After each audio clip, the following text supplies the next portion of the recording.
I'm Andy Hoffman. I'm the senior business editor at Hodinkee, and this is James Lamdin. Probably everybody here knows who James Lamdin is, but you are the founder of Analog Shift and the senior vice president of vintage and pre-owned at Watches of Switzerland. I am definitely going to ask my boss for that last senior. I added the senior immediately. Nice. Thanks for having me. Congratulations. Yeah. On the promotion. You're all here for that moment. Indeed. And so we are here to talk about vintage and pre-owned watches. But let's take a step back, maybe back to 2020, 2021. What happened to the pre-owned watch market? What drove it? And how did we get there? And how significant was that era, an event for pre-owned watches? Well, they started with some very dark times, Andy. I think we've all been there. Extremely significant, to answer your last part of the question first. What we were experiencing in the run-up to the COVID era was already a very dramatic increase in interest in mechanical watches at all levels, for new, for pre-owned, for vintage. Publications like Hodinkee had reached untold new audiences, and the appreciation for these mechanical things was becoming far and wide, spread by social media and the internet in new ways. And then the pandemic happened, and people weren't traveling, they weren't eating out, they were spending a lot of time mandatorily at home. And my favorite headline from that era was from Bloomberg, and it was the return of stuff. And people spent their money on stuff, some really cool stuff, but it wasn't immediate.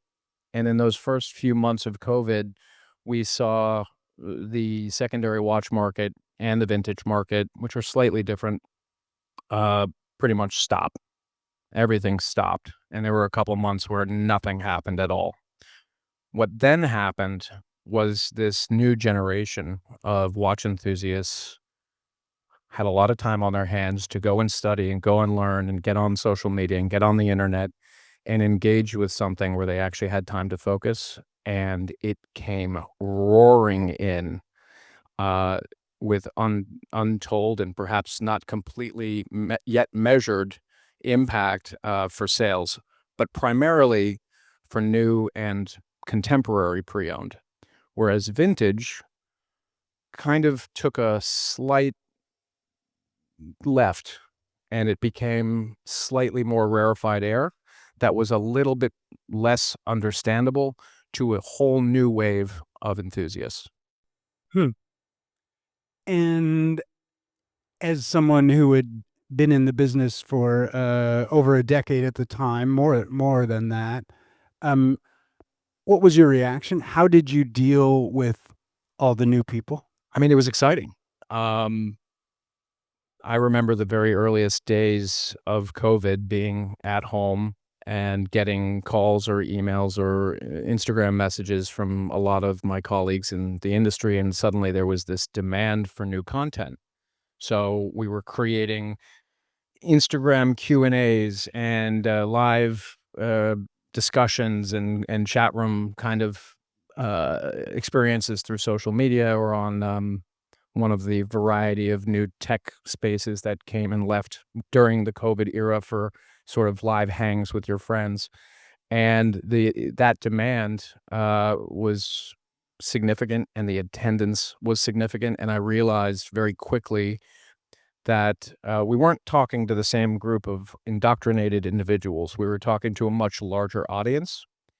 For myself, we decided at that time to actually accept an offer from Watches of Switzerland, and Analog Shift was acquired in totality by Watches of Switzerland and became the vintage and pre-owned department for the group, which has been an incredible experience to take something that was a passion project and then expand it with incredible resources to reach yet another audience through their retail store network.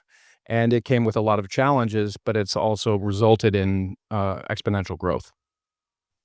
And was it a surprise to you that this niche element, this side part of the watch industry, all of a sudden became part of or in demand with a mainstream retailer like Watches of Switzerland Group? No, it's really cool stuff. You know, part of the effect, in the last panel, we heard a little bit about sort of the tag along effect. You know, what's popular, what's hot, and that was probably never more prevalent in the watch industry than during and since the COVID era. This is where we really began to see new manufacturers have wait lists. We started to see the hype cycle get out of hand in some levels, in many levels, with contemporary product. So the secondary market was very robust during this time, and it also allowed secondhand dealers, analog included, to maybe tap into to some degree that secondhand, but ultimately secondary market for new watches, as well as traditional pre-owned, as well as spreading the gospel of vintage. In retrospect, what mistakes did the vintage and pre-owned world make in dealing with that new popularity, with that new prominence, with that new profile? Or was it ready to become so much more mainstream than it had been? That's an interesting question. I think certain players in the space were better prepared than others. I recall very specifically early days of our acquisition. You know, we did a nice brand refresh. We built a new website, and one of our long-term clients, actually several of our long-term clients, reached out and said, "You know, you've got a lot less vintage watches on your website now." I said, "Actually, we have about 6 times as many vintage watches as we have ever had, but we have 30 times more pre-owned newer watches." So perhaps, looking at our own business, what happened visually was that we were emphasizing the newer pre-owned stuff, and less the vintage. But I guess to our defense, that's what people were asking for. So what's cool about being a secondhand dealer, being a vintage dealer, is that we're very nimble, and we can respond to changes in market demand, whether it's color or style or brand or country of origin or price point, much more effectively than a monobrand or a multi-brand dealer even that's working with product that is supplied by a manufacturer, and you have really no say in what you get. And often you're not getting what you want because there's waiting lists. But as a pre-owned dealer, as a vintage dealer, we're very nimble, and in many ways that puts the secondary market in a better position, particularly for changing consumer demand and changing global economic situations. Indeed. And we talked about where we were. Where are we now? And what have we gained and what have we lost in this space? Well, the market remains as ever highly dynamic, and that's a word I've been using for a long time, and it still holds. It's just the reasons for that dynamic movement have changed and evolved into exciting and terrifying new ways.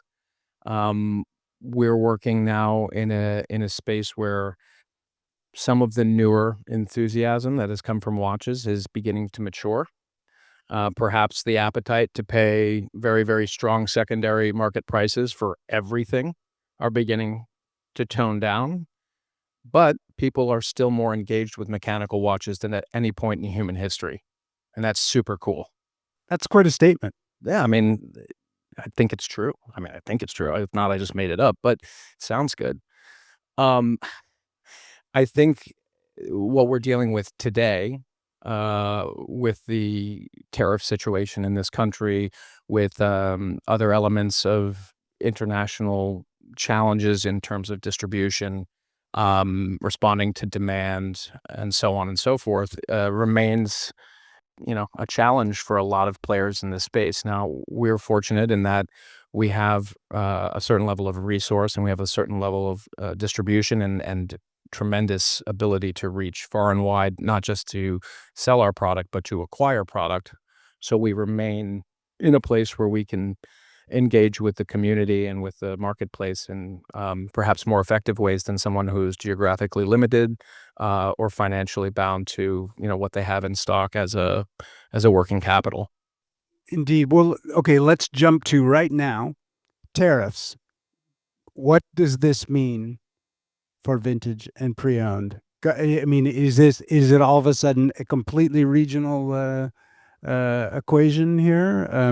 I, Tell me. I think it would be easy to sort of categorize it that way if you think, all right, well, like if we're having challenges getting product into the United States, then we are geographically limited to whatever's here, right? And that's to a certain degree true.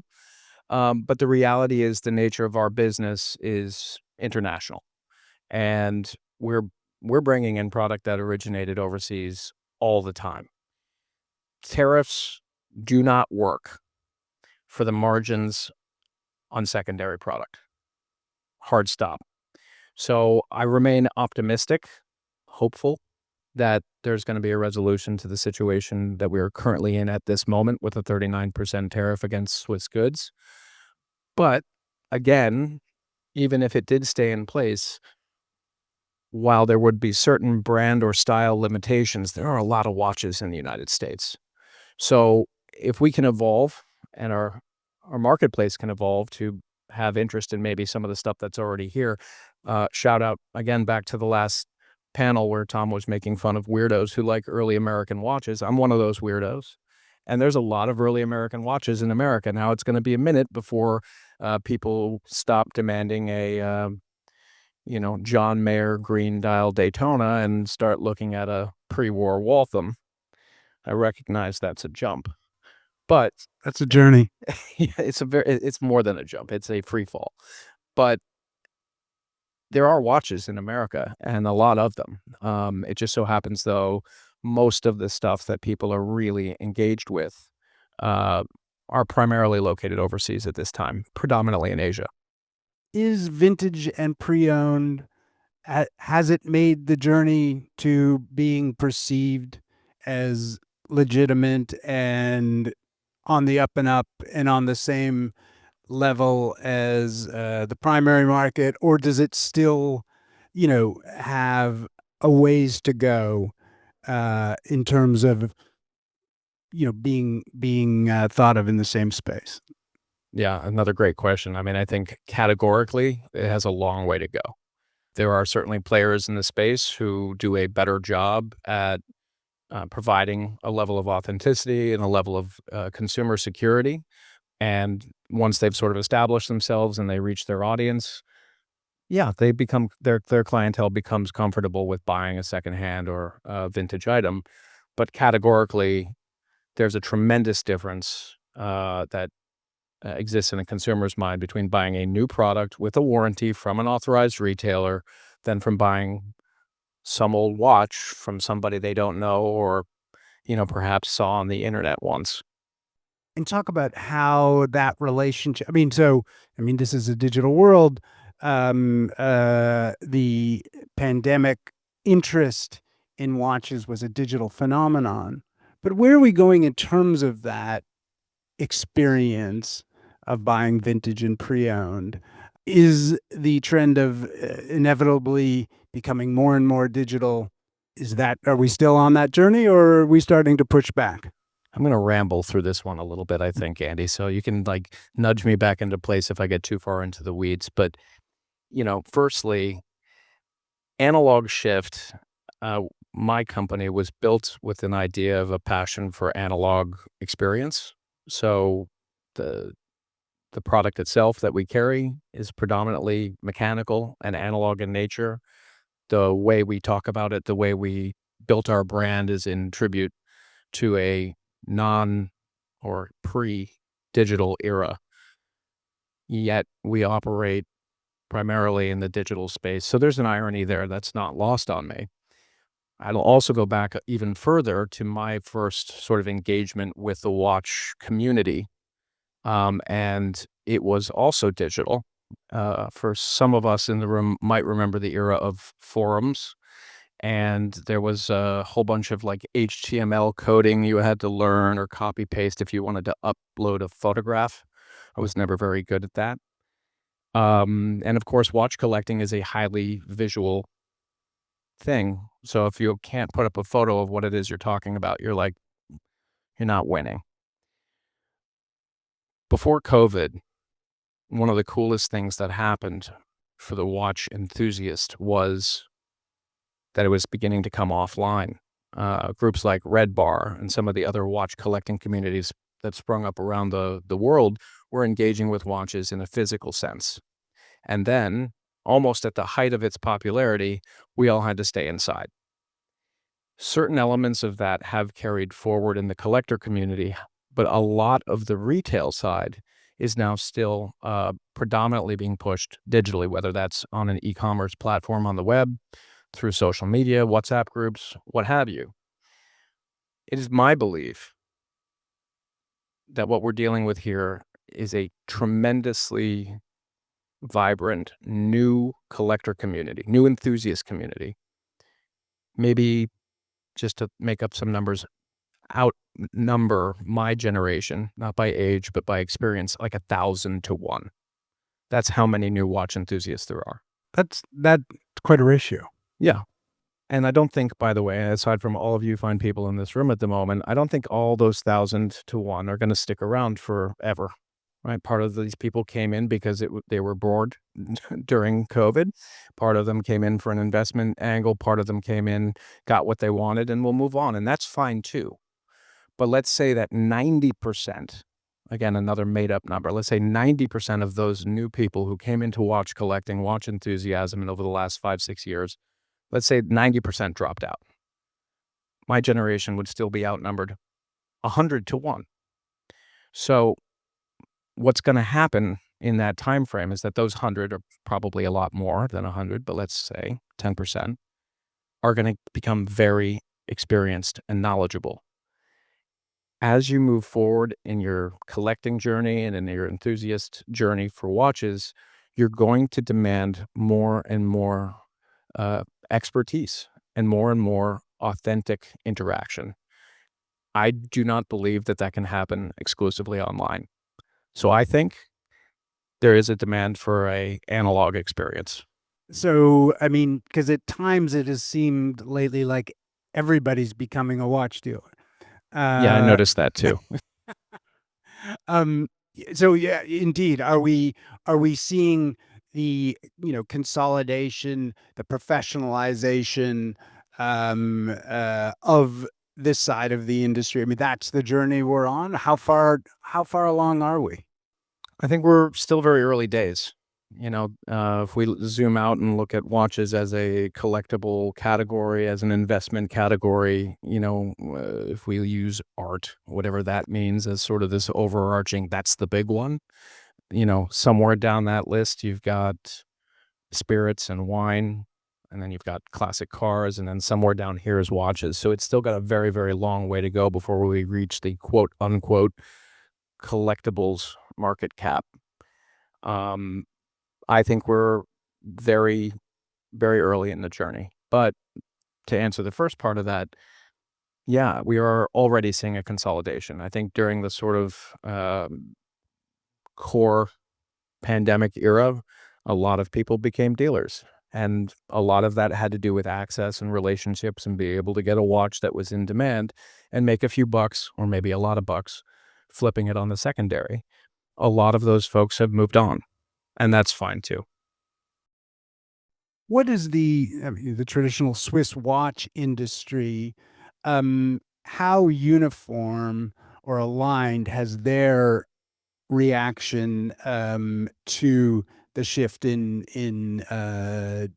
interest in vintage and pre-owned watches? What is the industry itself doing? I mean, there is an extraordinary sort of difference in some brands not even acknowledging this part of the market, and yet others have moved in great ways. Yeah. I would answer it this way. Any serious luxury brand that is not paying attention to its own heritage is blowing it, and those that are doing it well, some of them almost overdo it. There are certain companies whose products are represented on these very walls that will never let us forget what great human achievements they were a part of. But Whoever could you be talking I about? don't know. We eat that up. Watches are a totally obsolete thing, a mechanical watch. There's got to be some romance and some like history behind this. So, heritage marketing is great and we love it.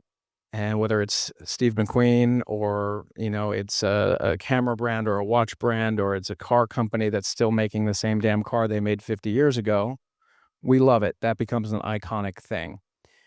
Some brands have museums. Some brands buy their own watches to put in those museums. Some brands are supporting the secondary market by offering valuations or extract services. Other brands are still offering restorative repair instead of the typical Swiss repair, which the word patina in Swiss means broken. And they just take a replace everything kind of approach. But some companies have figured out that preserving the integrity of a vintage watch is more desirable to collectors who value originality and authenticity. And more still have begun to move into some degree of secondary market support for selling vintage or certifying pre-owned watches. And there's a big one that I'm sure you're about to ask me about. Indeed. What did it mean in, I guess it was late 2022, when Rolex entered the CPO market? I mean, was it, should it be as surprising to some, I think, as it was, that they were even acknowledging uh, this part of the market? I think it should not be surprising. Rolex is a wildly impressive operation, and they pay attention to everything, rightfully so. Rolex has a brand integrity that is of utmost importance to them, and I respect that. Some people who understand the way Rolex operates know that this was not an overnight decision. This is something they had been exploring clearly for some period of time, and they launched it, and it has been, I would say, the start of the next chapter for the pre-owned world, the pre-owned marketplace. So goes Rolex. You can be very sure others will follow, and I think there's some value to that. God help us, as an industry, we are so far behind used car business, it's absurd. And the secondary, certified pre-owned car business, by the way, I used to work at a car dealership. Make this simple. You don't make a lot of money selling new cars. A dealership makes its money selling service, parts, financing, and pre-owned. The reasons Rolex are doing this are not about the money. It is about the customer experience and being able to stand behind their product at the primary market and secondary market. But from a dealer standpoint and from a marketplace standpoint, it's also adding a level of consumer confidence, and that's what it's all about. Why then have we seen some brands completely ignore this side of the market? Why will they not get involved?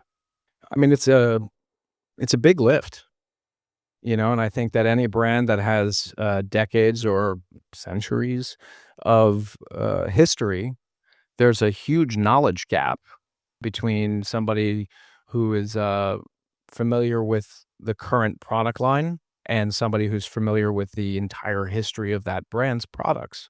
So the authentication part can be overwhelming. Let's also not forget that watchmakers are in pretty short supply.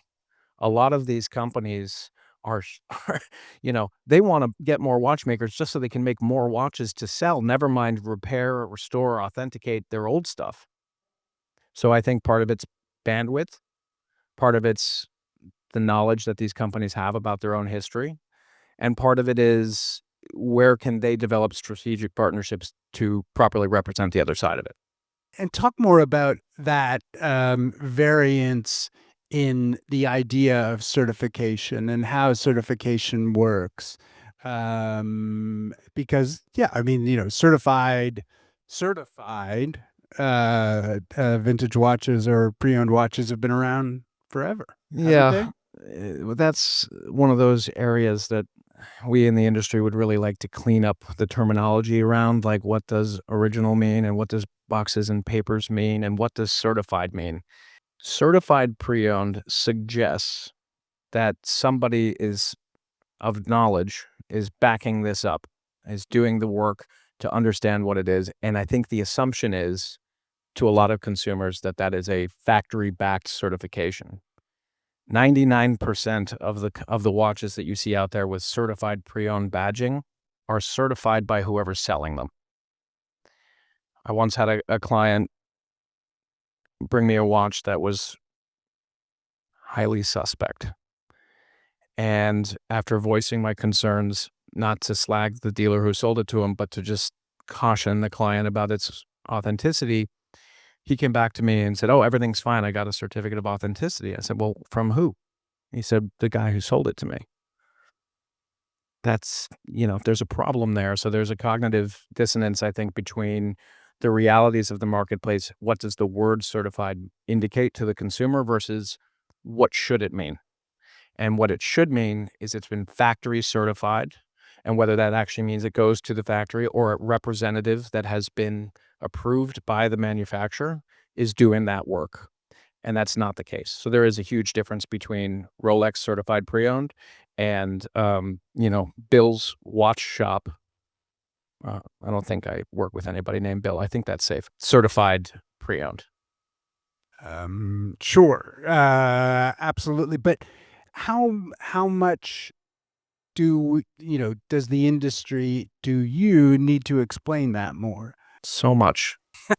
We spend a lot of our time, and this is again a little bit of a difference between the way Analog Shift has chosen to do business and what I would refer to as a path of less resistance, which is we spend an awful lot of time educating our customers and our collector friends about where these danger spots are in collecting in general, because I value uh, full authenticity and full transparency, and sometimes that means burdening our clients with information they didn't know they needed to know. And that can paralyze them, by the way, in the moment. They may not buy the watch that they're getting geared up to. If you explain something to them about what original suggests versus what it should mean, as a word, as a descriptor.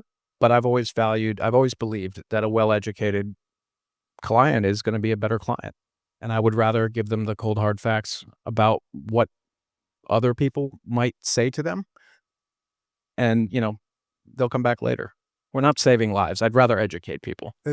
It's an important point to make, indeed.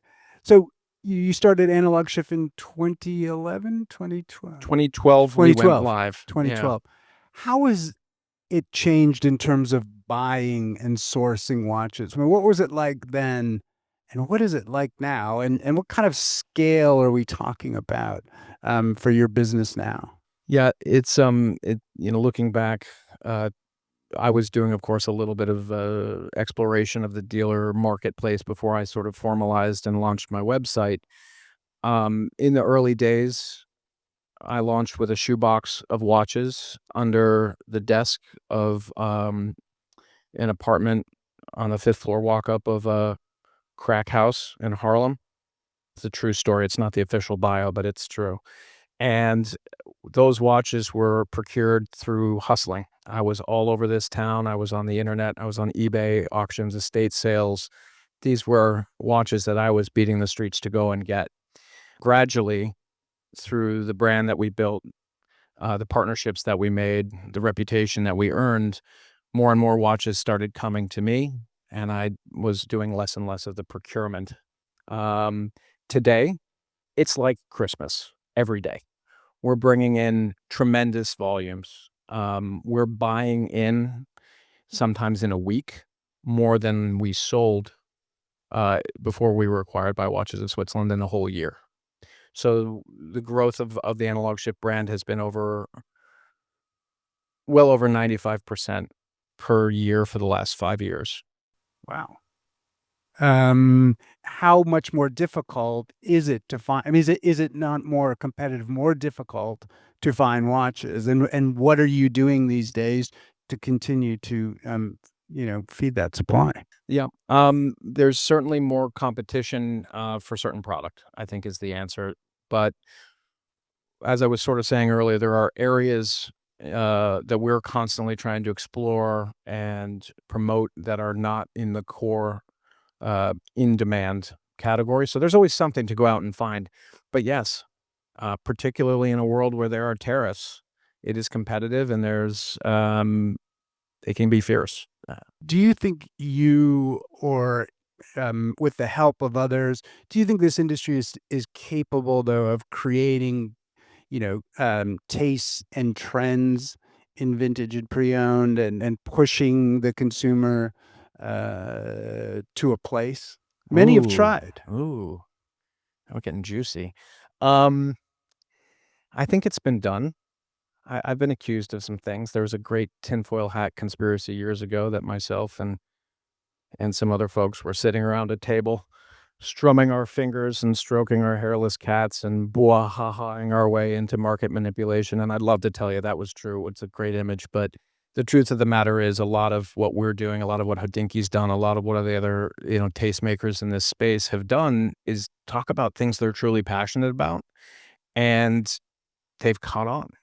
And that's great, but more often than not, it's reactionary. I would love to tell you I stockpiled these things before blowing them up, but it's not the case.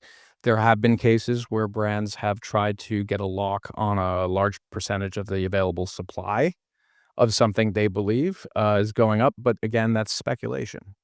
And sometimes it works and sometimes it doesn't. Do I think that we as players in this space have the ability to influence taste and design? I do, but I don't think it's through taste making and the styling on Instagram or TikTok. I think it's about interacting with the brands themselves. Again, any luxury brand that's paying any attention is paying attention to their own heritage. So there's actually now more of a straight line between the vintage market and the manufacturers themselves than there has ever been. And that is kind of exciting to me because there are opportunities that can come from that to influence new product design, and then it becomes a cyclical thing. Absolutely, absolutely. And why do we see though trends and ebbs and flows and all of a sudden we're talking about smaller watches, we're talking about dress watches these days. It's no longer about professional Rolex or sport watches. Why do is it simply um people going on, the collectors going on that journey that they go on, and their tastes evolve and change, and does the market do it together? It's a great philosophical question that I'm not sure I can do justice in answering, short of maybe sharing my own experience, which is this. There are watches that I get really excited about, that I seek out, that I even lust after today, that if you had told me 20 years ago, I would even consider being caught dead wearing one, I couldn't possibly imagine that. I do think, to some degree, that there's a little bit of a zeitgeist here, and I don't know that myself, speaking for myself, that I have that kind of influence, but I do think that there, as a sort of organism, as a community, I think perhaps it does. And there are folks who really do speak softly and carry a big stick with a style standpoint, and if their journey evolves and that catches on with a larger community, yeah, I think so. But probably not me.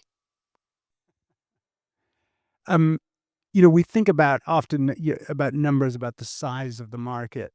Often a $50 billion number is thrown around for in terms of the size of the primary market for Swiss watches. Then we hear numbers like 10 billion, 20 billion, 25 billion for vintage and pre-owned. What kind of numbers are you thinking about and operating under when you're considering the size of this part of the market?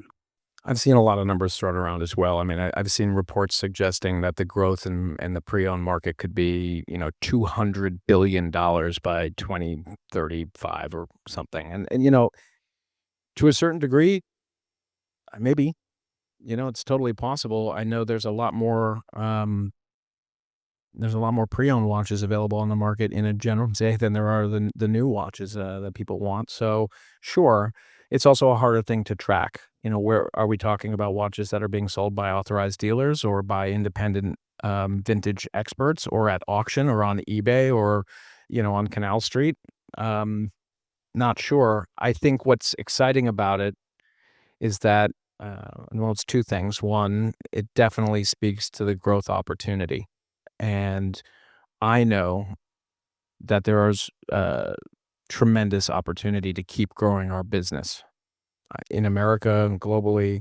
Again, that 10% of people that stick around in my silly little example earlier, they're going to become very knowledgeable and they're going to want what's really special and exclusive. And that more often than not is vintage. So and everything along that journey is moving in that direction. So I think that it's very likely to see a tremendous increase. We're also looking at one of the largest transfers of wealth, generational wealth, in history that we're coming upon, and that's going to affect a whole lot of things. And to take it a step further, the vintage market has predominantly been, I mean, let's sort of call it what it is. It was basically created by the Japanese, perfected by the Italians, and eventually got here to America. Most of Asia has been left out on the vintage journey, and that's because traditionally, culturally, pre-owned things are not super desirable. That's beginning to change. Art, cars, watches are now being considered valuable investments, and the sort of traditional way of looking at a used object is changing. I think it goes without saying that if certain parts of mainland Asia embrace vintage watches, you know, there's gonna be a pretty substantial market increase on what that is valued at and then what the transactions are gonna look like. Um, what was the question? Was it? But no, I'd like to continue with that. Does the professionalization, the true legitimization of vintage and pre-owned? I mean, that's how you get. That's one of the ways you get there. It is, and then there's the other I think okay, so the other second part of this is that every day that goes by, something is getting a little bit older, and I was always asked early days how I define vintage. Again, we're working in a world where there are no, you know, terms that are universally accepted. For me, I picked a date as a cutoff, and that date was 1 year before the year I was born because I did not consider myself vintage. That was almost 20 years ago. I feel slightly differently today. But the second question was, what are you going to run out of vintage watches? And the answer is no. We might run out of the watches that are, desirable in a time period, one style, one thing. Sure. They could potentially all go to end users who never give them up. But every year that goes by, something else is aging a little bit more. Tastes are changing, tastes are evolving. Neo vintage is a category we helped popularize, and we might have been a little too early. People weren't quite ready for it when I first started talking about it, and now it is a thing. It is a living, breathing part of this marketplace, and it's very exciting. And stylistically, we're seeing new changes as well, and that's also really cool because watches that nobody cared about are now the hottest things on the planet, being worn by celebrities on the red carpet at the Met Gala. Yep, absolutely. I think we should turn it over to the audience. I'm sure there's plenty of folks who have lots to ask you. So does anybody have any questions? So, my question is about vintage American watches. So, what's happening with that market? So, I know you are collecting them I'm collecting them, but we are probably only two people in this room. Like nobody gives a damn about the vintage American watches. There is no American watches in that room where there are iconic. And it's like so the price of gold a little bit increased. So I see people in Hamilton Group starting to melt vintage Hamiltons. What's going on? What's your opinion? Listen, I love vintage American watches. You and I have spoken about that in the past, and thank you for bringing it up. Here's my soapbox. Before World War II, American watches were some of the highest quality mass-produced watches in the world at a scale that the Swiss couldn't even dream of. In fact, the Swiss were sending representatives to come visit factories here in America to figure out how to do mass production. World War II created an economic opportunity for skilled labor in America, and the watchmakers for Hamilton and Waltham and Elgin and Illinois and Gruen began making equipment and weapons of war and instrumentation for aircraft and tanks and cameras and all of these things. And then that little thing that Eisenhower warned us about came true, which was the military-industrial complex, and a lot of those watchmakers found a lot more money working in defense contract than in making watches in Lancaster, Pennsylvania, or wherever it was. So we never recovered from that. And in the post-war years, Switzerland became the de facto home for high-quality watches, and they figured out how to scale and produce at volume. And I mean, honestly, by the time the quartz crisis rolled around, nobody really cared anymore about Americans as a watchmaking center. And then vintage watches caught on, and they've been largely left out of the conversation. So why? A lot of it has to do with size. When vintage watches started catching on, we were in the height of the Panerai era. 47 millimeter giant watches were all the rage, and a pre-war Hamilton was positively microscopic. Also, a lot of those watches, because they're pushing 100 years old or more, have been refinished with varying degrees of quality, and people just aren't sure about it. And the people who really know these watches are aging out. I just did an event with them this past summer, and I spoke to them and pleaded with them to stick around and share their knowledge, because the knowledge they have about these products may die with that generation of collectors, which is tragedy, because some of these watches are truly magnificent. Now, I'm excited by the fact that brands like Piaget or Cartier are becoming popular on the secondary market, because these are smaller, thinner, precious metal things. And to me, that's a hop, skip, and a jump away from a pre-war American dress watch. So I'm hopeful. But I'm going to ask all of you to go home tonight and just post something nice about a pre-war Hamilton. You know, find something cool on eBay for a couple $100 and buy it and save them. Don't let them get melted down. Oh, sorry. Thanks for that. My question has to do around, you talked a lot about education. Even right there, we got some great education, but how it goes really hand in hand with vintage watch buying for your clients and friends and people you see. Do you see, what are the biggest gaps in terms of making a good collector and a great collector as far as education goes? I mean, I think it's I think quantifying a collector's greatness is an interesting way to put it. I think that the core part of any collector's journey is getting hands-on with the product, as many watches as you possibly can. Like I said earlier, it's a very visual, but it's also an incredibly tactile hobby. So actually handling the watches may change the way you think about watches. Seeking out as much information as possible and keeping a curiosity about a thing. I said earlier, there were watches that I never would have dreamed of wearing, like maybe something with diamonds on it that was rectangular. Like I couldn't possibly have conceived of that when I started collecting diving watches. Totally own a diamond studded tank American, and it is so cool. I don't wear it out a lot, mostly just around the house, but that's a side note. You'll get there. Right. Yeah. So like, I think the idea that don't write off something because currently you don't like it is a trigger to remain curious and open to all of the cool avenues that being a watch enthusiast can take you down. And that's how I think you become an effective collector, is not pigeonholing yourself into one thing.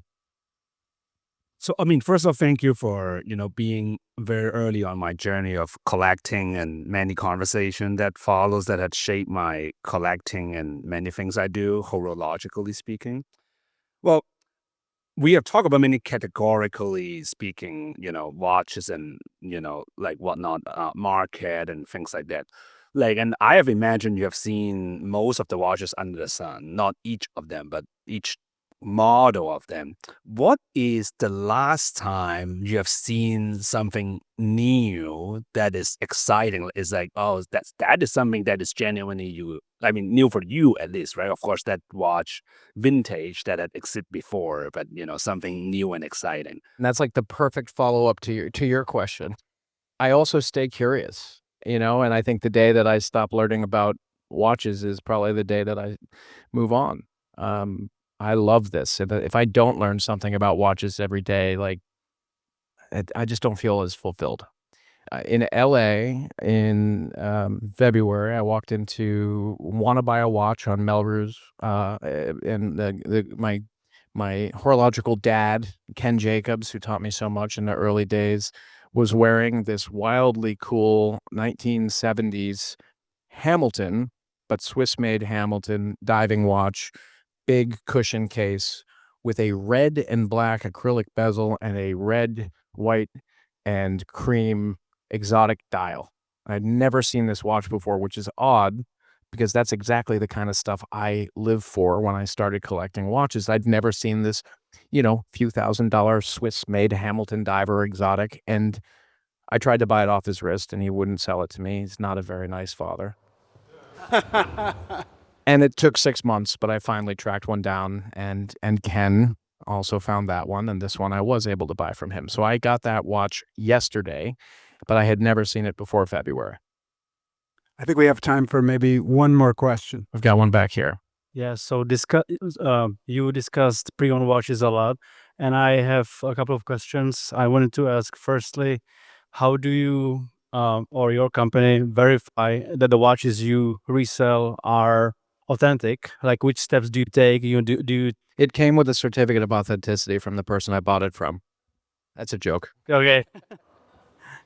And the second question then is, would you trust, let's say, eBay's verification process that they, I think, offer for watches over $2,000? Ooh, okay. We don't have the time for me to give you a complete diagnosis of how we authenticate watches. What I can say is it is a process. It is a comprehensive process, and it differs dramatically watch to watch. I have knowledge and specialty in certain categories, and there are other things that I either need to go and research the living hell out of, or call in somebody else who has more knowledge than I do, who I've developed an appreciation, a respect, and a trust for to help me. And I'm never afraid to do that.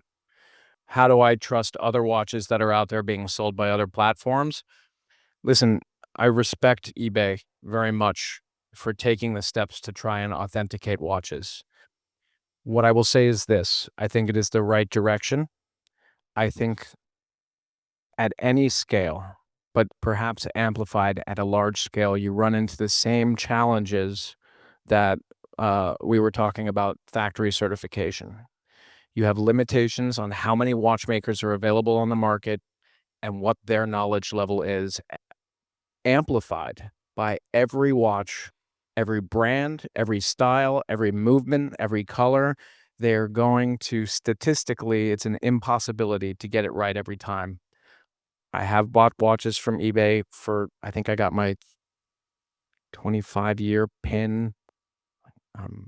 They should lock me out after a certain period of, like, in the evening. I've spent a lot of money on eBay. I kind of liked it better before because it was the Wild West, and it was like, let's see what happens. But I understand why they're moving in that direction. I respect that they have. I can tell you with certainty, sometimes it works and sometimes it doesn't. And by the way, the same thing could be said for any other dealer, including myself. We do make mistakes. The difference between somebody you can trust and somebody you can't, or an organization you can trust and an organization you can't, is whether or not they do the right thing, when you figure out that something's wrong. And obviously, we always try to do the right thing. Excellent. Well, thank you, James Lamdin. Thank you, Andy Hoffman. Yeah. Thank you, everybody. Extraordinary.